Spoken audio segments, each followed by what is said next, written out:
علی بن سفیان نے اس رات پہلی بار اس عالم سے تفتیش کی، لیکن وہ بڑا سخت آدمی نکلا۔ اس نے کہا، غور سے میری بات سن لو علی بن سفیان، ہم دونوں ایک ہی میدان کے سپاہی ہیں۔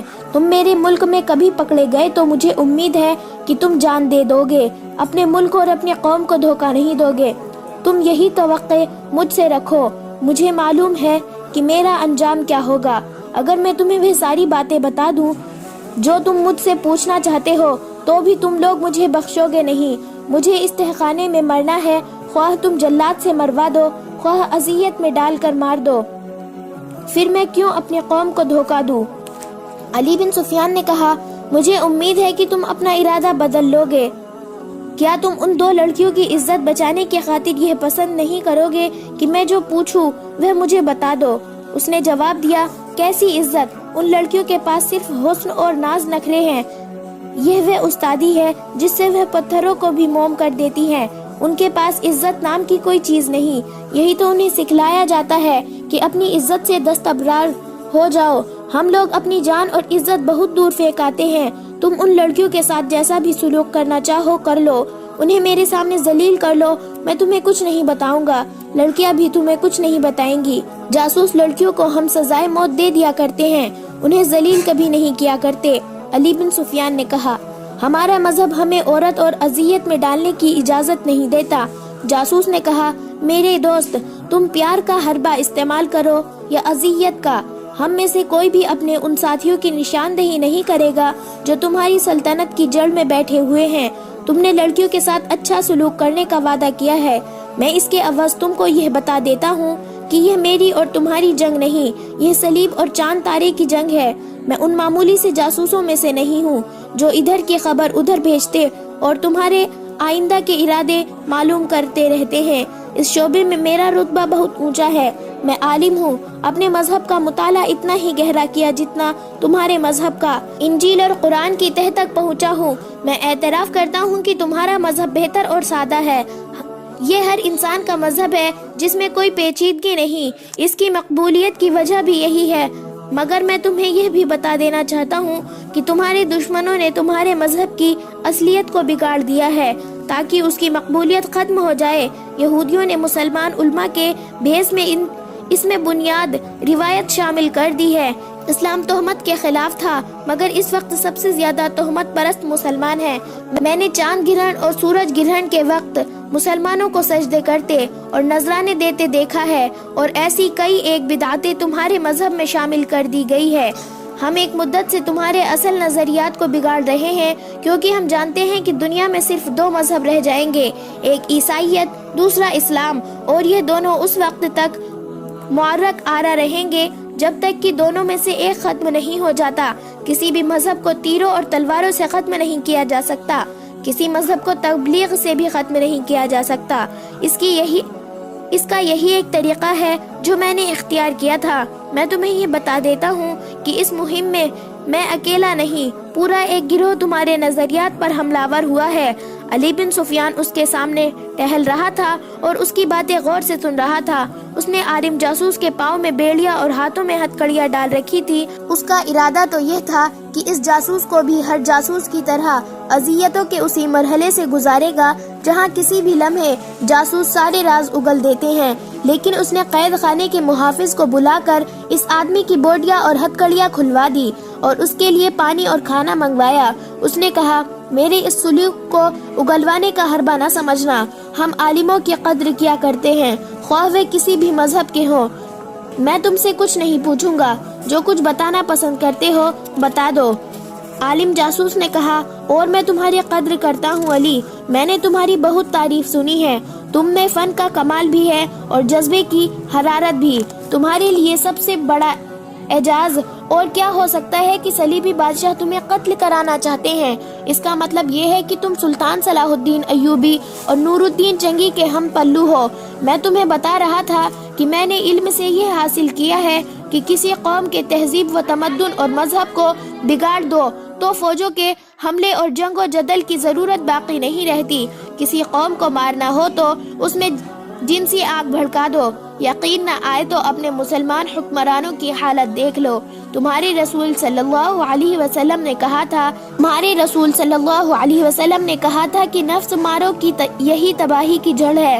تمہاری قوم نے اس پر کب تک عمل کیا؟ رسول کی زندگی تک۔ یہودیوں نے اپنی حسین لڑکیوں سے تمہاری قوم کو بھڑکایا۔ آج تمہاری قوم نفس کی غلام ہو گئی ہے۔ تم نے جس کے پاس دولت آ جاتی ہے وہ سب سے پہلے حرم کو عورتوں سے بھرتا ہے۔ ہر مسلمان خواہ وہ غریب ہی ہو 4 بیویاں ضرور رکھنا چاہتا ہے۔ یہودیوں نے مولویوں کے روپ نے تمہارے نظریات میں جنسیات ڈال دی۔ اگر اپنے رسول صلی اللہ علیہ وسلم کی ہدایت پر مسلمان عمل پیرا رہتے تو میں یقین سے کہتا ہوں کہ آج دنیا کا 3/4 حصہ مسلمان ہوتا، مگر اب یہ حال ہے کہ 3/4 مسلمان برائے نام مسلمان ہے اور تمہاری سلطنت سمٹتی چلی جا رہی ہے۔ تم نہیں سمجھتے کہ یہ اس حملے کا نتیجہ ہے جو مجھ جیسے عالموں نے تمہارے مذہب اور تہذیب و تمدن پر کیا ہے۔ میرے دوست، یہ حملے جاری رہیں گے۔ میں پیشین گوئی کر سکتا ہوں کہ ایک روز اسلام اس دنیا میں نہیں رہے گا۔ اگر ہوگا تو ایک فرسودہ نظریے کی شکل میں موجود رہے گا اور اس کے پیروکار جنسی لذت میں مست ہوں گے۔ ہر کوئی سلطان صلاح الدین ایوبی اور نور الدین جنگی نہیں بن سکتا۔ انہیں کل پرسوں مر جانا ہے۔ ان کے بعد جو آئیں گے انہیں ہم نفس پرستی میں مبتلا کر دیں گے۔ مجھے قتل کر دو، میری مہم کو قتل نہیں کر سکو گے۔ انسانوں کے مر جانے کے مقاصد نہیں مر جایا کرتے۔ میری جگہ کوئی اور آئے گا۔ ہم اسلام کو ختم کر کے یا اپنا غلام بنا کر دم لیں گے۔ اب چاہو تو مجھے جلاد کے حوالے کر سکتے ہو، میں اور کچھ نہیں بتاؤں گا۔ علی بن سفیان نے اس سے اور پوچھا بھی کچھ نہیں۔ وہ غالباً سوچ رہا تھا کہ اس کا کام کس قدر دشوار اور کتنا نازک ہے۔ اس صلیبی تخریب کار نے جو کچھ کہا سچ تھا۔ وہ دیکھ رہا تھا کہ قوم میں اخلاقی تباہی کے جراثیم پیدا ہو چکے ہیں۔ عرب کے عمرہ جرا تو پوری طرح تباہ ہو چکے تھے۔ سلطان صلاح الدین ایوبی میدان جنگ میں صلیبیوں کو شکست دے کر سلطنت اسلامیہ کو وسیع تر کرنے کے خواب دیکھ رہا تھا، مگر صلیبیوں نے ایسے پہلو سے حملہ کیا تھا جسے روکنا سلطان صلاح الدین ایوبی کے بس سے باہر نظر آتا تھا۔ علی بن سفیان عالم جاسوس کی کوٹری بند کرانے ان کوٹریوں کے سامنے جا کھڑا ہوا جن میں لڑکیاں قید تھی۔ وہ ایک کوٹری کھلوا کر اندر چلا گیا۔ لڑکی فرش پر بیٹھی تھی، اسے دیکھ کر اٹھ کھڑی ہوئی۔ علی اسے خاموشی سے دیکھتا رہا اور کچھ کہے بغیر باہر نکل گیا۔ اگلے روز دوپہر کے کھانے کے بعد فوج اور انتظامیہ کے تمام حاکم اور عہدیدار اس کمرے میں جمع تھے جہاں سلطان صلاح الدین ایوبی انہیں احکامات اور ہدایت دیا کرتا تھا۔ ان سب کو پتہ چل چکا تھا کہ ایک جاسوس 2 لڑکیوں کے ہمراہ پکڑا گیا ہے۔ وہ آپس میں چیم گوئیاں کر رہے تھے کہ سلطان صلاح الدین ایوبی آ گیا۔ اس نے سب کو گہری نظر سے یوں دیکھا جیسے ان میں سے کسی کو تلاش کر رہا ہو۔ اس نے کہا، میرے عزیز ساتھیوں، آپ نے سن لیا ہوگا کہ ہم نے ایک مسجد سے ایک صلیبی کو پکڑا ہے جو وہاں باقاعدہ امام بنا ہوا تھا۔ اس نے تفصیل سے بتایا کہ اسے کس طرح پکڑا گیا ہے۔ پھر انہیں وہ باتیں سنائی جو جاسوس نے علی بن سفیان کے ساتھ قید خانے میں کی تھی۔ علی بن سفیان یہ باتیں سلطان صلاح الدین ایوبی کو سنا چکا تھا۔ سلطان صلاح الدین ایوبی نے کہا، میں نے آپ کو یہ واز سنانے کے لیے نہیں بلایا کہ جاسوسوں اور تخریب کاروں سے بچو۔ میں آپ کو یہ بھی نہیں کہوں گا کہ اسلام کے دشمنوں کے ساتھ دوستی کرنے والا جہنم میں جائے گا۔ میں صرف یہ کہوں گا کہ کفار کے ساتھ دوستی کرنے والے کے لیے میں یہ دنیا جہنم بنا دوں گا۔ میں اب کسی غدار کو سزائے موت نہیں دوں گا۔ موت نجات کا ذریعہ ہے۔ میں نے اب غدار کے لیے یہ سزا مقرر کی ہے کہ اس کے گلے میں رسی ڈال کر ایک تختی آگے اور ایک پیچھے لٹکا کر اسے ہر روز بازاروں میں گھما پھرا کر چوک میں کھڑا کر دیا جائے گا۔ تختیوں پر لکھا ہوگا، میں غدار ہوں۔ اسے ہر روز صبح سے شام کھڑا رکھا جائے گا تاکہ وہ بھوکا پیاسا مر جائے گا اور اس کی لاش شہر سے باہر پھینک دی جائے گی۔ اس کے لواحقین ہو اجازت نہیں دی جائے گی اس کا جنازہ پڑھے یا اسے دفن کرے۔ لیکن میرے عزیز دوستو، اس سے دشمن کا کچھ نہیں بگڑے گا۔ وہ ایک اور غدار پیدا کر لے گا۔ جب تک اس کے پاس عورت کی بے حیائی، زر و جواہرات کی فرادانی اور ہمارے پاس ایمان کی کمی ہے، وہ غدار پیدا کرتا رہے گا۔ کیا یہ آپ کے غیرت کے لیے چیلنج نہیں کہ آپ کا دشمن آپ کی مسجد میں بیٹھ کر، آپ کا قرآن ہاتھ میں لے کر، آپ کے رسول اللہ صلی اللہ علیہ وسلم کے فرمان کو مسخ کرے؟ اس پہلو پر بھی غور کرے کہ صلیبی جو لڑکیاں یہاں جاسوسی کے لیے اور ہماری قوم کی کردار کشی کے لیے بھیج رہے ہیں، ان میں بہت سی لڑکیاں مسلمانوں کی بچیاں ہیں جنہیں ان کفار نے قافلوں سے اغوا کیا اور انہیں بدکاری کی شرمناک تربیت دے کر جاسوسی کے لیے تیار کیا ہے۔ فلسطین کفار کے قبضے میں ہے۔ وہاں مسلمانوں پر جو ظلم اور تشدد ہو رہا ہے وہ مختصر یہ ہے کہ صلیبی ان کے گھروں کو لوٹتے رہتے ہیں۔ وہ فریاد کرتے ہیں تو قید خانوں میں ڈال دیا جاتا ہے۔ ان کی کم سن بچیوں کو غائب کر دیا جاتا ہے۔ ان میں جو غیر معمولی طور پر خوبصورت ہوتی ہے ان کے ذہنوں سے مذہب اور قومیت نکال دی جاتی ہے اور انہیں بے حیائی کی تربیت دے کر مردوں کو انگلیوں پر نچانا سکھا کر انہیں مسلمانوں کے علاقوں میں جاسوسی اور تخریب کاری کے لیے بھیج دیا جاتا ہے۔ اس گروہ میں ان کی اپنی لڑکیاں بھی ہوتی ہے۔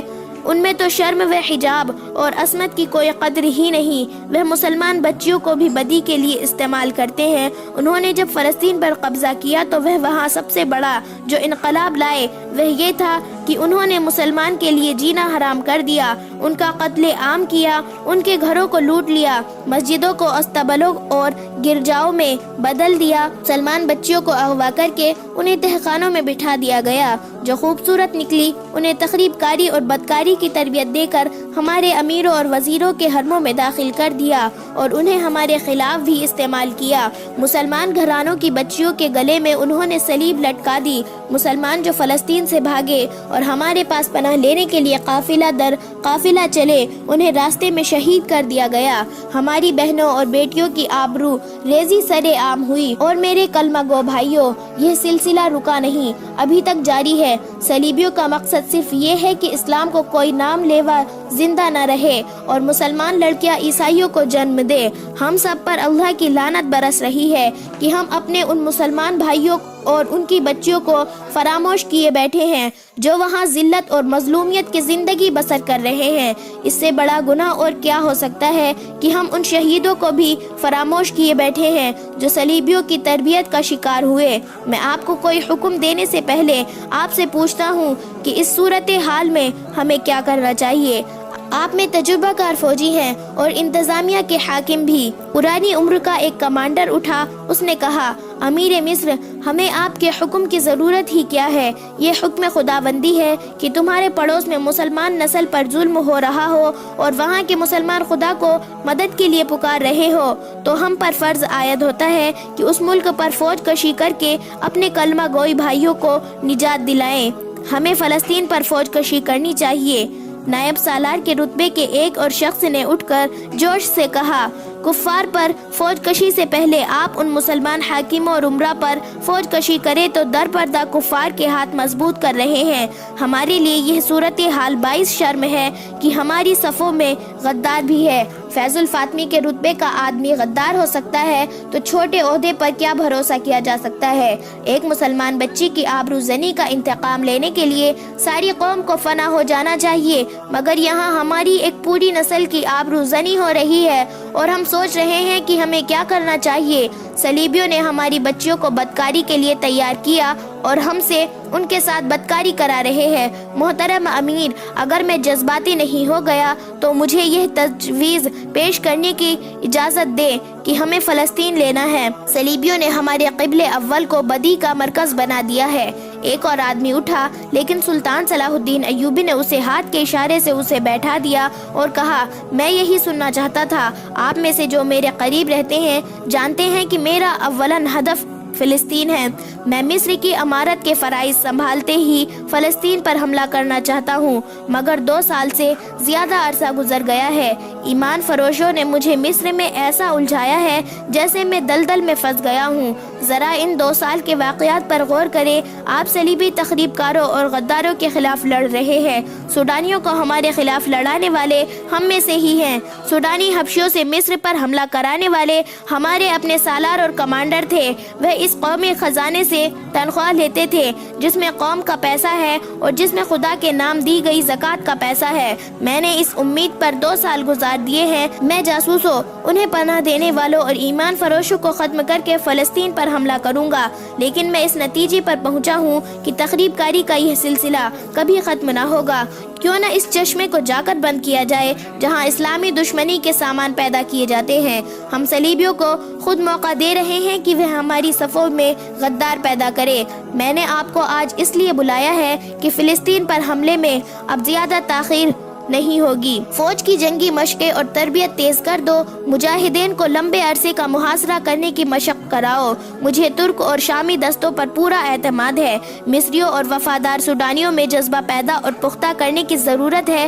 ان میں دشمن کے خلاف قہر اور غضب پیدا کر دو۔ یہ اسی صورت میں ممکن ہوگا کہ ان میں غیرت پیدا کرو اور انہیں بتاؤ کہ وہ تمہاری ہی اور بیٹیاں ہیں جو صلیبیوں کی درندگی کا شکار ہو رہی ہیں۔ آپ میں جو انتظامیہ کے جو افراد ہیں ان کے ذمے یہ فرض ہے کہ وہ مسجدوں کے پیش اماموں سے کہے کہ لوگوں پر جہاد کی غزو غایت واضح کرے اور نو عمر لڑکوں میں عسکری خیالات پیدا کرے۔ کوئی بھی پیش امام یا خطیب اسلامی نظریات کو غلطی سے یا دانستہ غلط رنگ میں پیش کرتا ہے، اسے امامت کے فرائض سے سبق دوش کر دے۔ اگر کردار مضبوط ہو تو کوئی کوشش اور کوئی انگیخت گمراہی نہیں کر سکتی۔ ذہنوں کو فارغ نہ رہنے دے، کھلا نہ چھوڑے، ورنہ دشمن انہیں استعمال کرے گا۔ فوجوں کے کوچ کے احکامات آپ کو جلدی مل جائیں گے۔ اللہ آپ کا حامی اور ناصر ہے۔ 7 روز گزر گئے۔ عالم جاسوس اور دونوں لڑکیوں کو سلطان صلاح الدین ایوبی نے ملاقات کے لیے بلایا۔ انہیں لایا گیا تو سلطان صلاح الدین ایوبی نے کہا کہ انہیں دوسرے کمرے میں بٹھا دو۔ ان کے پاؤں میں بیڑیاں اور ہاتھوں میں زنجیریں تھیں۔ انہیں جس کمرے میں بیٹھایا گیا یہ سلطان صلاح الدین ایوبی کے خاص کمرے کے ساتھ تھا۔ دونوں کے درمیان ایک دروازہ تھا جس کا ایک کونا کھلا ہوا تھا۔ سلطان صلاح الدین ایوبی کمرے میں ٹہل رہا تھا۔ اس نے ٹہلتے ٹہلتے کہا، میں فوری طور پر کرک حملہ کرنے کا فیصلہ کر چکا ہوں۔ کرک فلسطین کا ایک قلعہ نما قصبہ تھا۔ دوسرا مشہور قصبہ شوبک تھا، یہ بھی ایک مضبوط قلعہ تھا۔ شوبک کو صلیبیوں نے مرکز بنا رکھا تھا۔ صلیبی بادشاہ اور اعلیٰ کمانڈر شوبک میں ہی اکٹھا ہوا کرتے تھے۔ یہی صلیبیوں کی انٹیلیجنس کا ہیڈ کوارٹر تھا اور یہ جاسوسوں کا ٹریننگ کیمپ تھا۔ سلطان صلاح الدین ایوبی کے فوجی اور شہری انتظامیہ کے حلقوں میں یہ خیال یقین کی حد تک تھا کہ سلطان صلاح الدین ایوبی سب سے پہلے شوبک پر حملہ کرے گا، کیونکہ اس جگہ کی اہمیت ہی ایسی تھی۔ اگر اس مضبوط اڈے کو سر کر لیا جاتا تو صلیبیوں کی کمر توڑی جا سکتی تھی، مگر سلطان صلاح الدین ایوبی کہہ رہا تھا کہ پہلے کرک پر حملہ کیا جائے گا۔ یہ تو ثانوی اہمیت کی جگہ تھی۔ ایک نائب سالار نے کہا، محترم، آپ کا حکم سر آنکھوں پر۔ میری ناقص رائے یہ ہے کہ پہلے شوبک سر کر لیا جائے۔ دشمن کی مرکزی کمان ختم کرنا ضروری ہے۔ اگر ہم نے شوبک لے لیا تو کرک لینا کوئی مشکل نہ ہوگا، اور اگر ہم نے کرک پر طاقت ضائع کر دی تو شوبک لینا ناممکن ہو جائے گا۔ دوسرے کمرے میں جاسوس بیٹھے تھے۔ درمیانی دروازے کا ایک کوڑ کھلا تھا۔ سلطان صلاح الدین ایوبی کے کمرے کی آوازیں اس کمرے میں صاف سنائی دے رہی تھی۔ عالم جاسوس کے کان کھڑے ہوئے۔ وہ آہستہ آہستہ سرک کر دروازے کے ساتھ ہو گیا۔ اس وقت سلطان صلاح الدین ایوبی کہہ رہا تھا، میں درجہ بدرجہ پیش قدمی کرنا چاہتا ہوں۔ کرک شوبک کی نسبت آسان شکار ہے۔ میں اس پر قبضہ کر کے اسے اڈا بنا لوں گا۔ کمک منگوا کر اور فوج کو کچھ عرصے آرام دے کر پوری تیاری کے بعد شوبک پر حملہ کروں گا۔ اس قصبے کا دفاع ہمارے جاسوسوں کے کہنے کے مطابق اتنا مضبوط ہے کہ ہمیں لمبے عرصے تک اسے محاصرے میں رکھنا پڑے گا۔ میرا خیال ہے کہ کرک پر ہماری زیادہ طاقت ضائع نہیں ہوگی۔ ہمیں پہلے ایک اڈا چاہیے اور ایسی رسد گاہ جہاں سے ہمیں فوری طور پر رسد ملتی رہے۔ عالم جاسوس دروازے کے ساتھ بیٹھا سن رہا تھا۔ دونوں لڑکیاں بھی اس کے پاس آ بیٹھی۔ علی بن سفیان نے بھی دھیان نہ دیا کہ ایسی راز کی باتیں جاسوسوں کے کان میں پہنچ رہی ہے۔ ہو سکتا ہے سلطان صلاح الدین ایوبی اور علی بن سفیان نے اسی لیے احتیاط نہ کی ہو کہ ان جاسوسوں کو شوبک واپس تھوڑے ہی جانا تھا۔ انہیں تو ساری عمر قید میں گزارنی تھی یا جلاد کے ہاتھوں مرنا تھا۔ عالم جاسوس نے لڑکیوں سے سرگوشی میں کہا، کاش ہم میں سے کوئی ایک یہاں سے نکل سکے اور سلطان صلاح الدین ایوبی کے اس ارادے کی اطلاع شوبک اور کرک تک پہنچا دے۔ یہ کتنا قیمتی راز ہے۔ اگر پہلے ہی وہاں پہنچا دیا جائے تو مسلمانوں کی فوج کو کرک کے راستے میں ہی لڑائی میں الجھا کر اس کی طاقت ختم کی جا سکتی ہے۔ ان کا حملہ کرک سے دور ہی پسپائی میں بدلا جا سکتا ہے۔ ہمیں مکمل رازداری کی ضرورت ہے۔ سلطان صلاح الدین ایوبی اپنے کمرے میں ٹہلتے ہوئے کہہ رہا تھا، اگر صلیبیوں کو ہمارے حملے کی خبر قبل از وقت ہو گئی تو ہم کرک تک نہیں پہنچ سکیں گے، وہ ہمیں راستے میں روک لیں گے۔ ہمارے لیے خطرہ یہ ہے کہ صلیبیوں کے مقابلے میں ہماری فوج بہت کم ہے۔ صلیبیوں کی نفری زیادہ ہونے کے علاوہ ان کے گھوڑے اور ہتھیار ہم سے بہتر ہیں، ان کے خود لوہے کے ہیں اور وہ ذرہ بختر بھی پہنتے ہیں، اس سے ہمارے تیر انداز بیکار ثابت ہوئے ہیں۔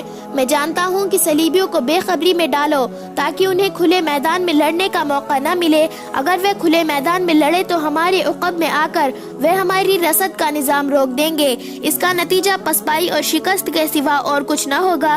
میں وہ راستہ اختیار کروں گا جو جاریب کے ٹیلوں میں سے گزرتا ہے، یہ بڑا وسیع اور عریض علاقہ ہے۔ مجھے خطرہ صرف یہ نظر آ رہا ہے کہ صلیبی راستے میں آ کر لڑے تو ہمیں شکست کے لیے تیار رہنا چاہیے۔ اس کا علاج یہ ہے کہ فوج کو 3-4 حصوں میں تقسیم کر کے صرف رات کے وقت کوچ کرایا جائے، دن کے وقت کوئی حرکت نہ کی جائے۔ علی بن سفیان نے کہا، راستے میں کوئی بھی اجنبی یا قافلہ نظر آئے اسے روک لیا جائے اور کرک تک پہنچنے تک اسے اپنے ساتھ رکھا جائے۔ جاسوسی کے خلاف یہی اقدام کارگر ہو سکتا ہے۔ اس وقت جب عالم جاسوس اور 2 لڑکیاں سلطان صلاح الدین ایوبی کی زبان سے اس قدر نازک اور اہم منصوبہ سن رہی تھی، شوبک کے قلعے میں صلیبیوں کی اہم شخصیتوں اور کمانڈروں کی کانفرنس بیٹھی ہوئی تھی۔ وہ لوگ پریشان سے تھے، ان میں حاتم اکبر نام کا ایک مصری کمانڈر مسلمان بھی بیٹھا تھا۔ وہ انہیں یہ خبریں تفصیل سے سنا چکا تھا کہ خلیفہ العزیز ماجولی کے بعد مر چکا ہے، مصر اب بغداد کے خلیفہ کے تحت آ گیا ہے۔ صلیبیوں کا وفادار مسلمان نائب سالار رجب پر اسرار طریقے سے مارا جا چکا ہے۔ وہ جن 3 لڑکیوں کو شوبک سے لے گیا تھا وہ ماری جا چکی ہے، اور صلیبیوں کو ایک اور وفادار مسلمان فوجی حاکم فیض الفاطمی بھی جلاد کے ہاتھوں مروا دیا گیا ہے۔ اب حاتم الاکبر نے انہیں یہ خبر بد سنائی کہ جس عالم جاسوس کو 2 لڑکیوں کے ساتھ قاہرہ بھیجا گیا تھا وہ عین اس وقت لڑکیوں سیمت گرفتار ہو گیا ہے جب اس کا مشن کامیاب ہو رہا تھا۔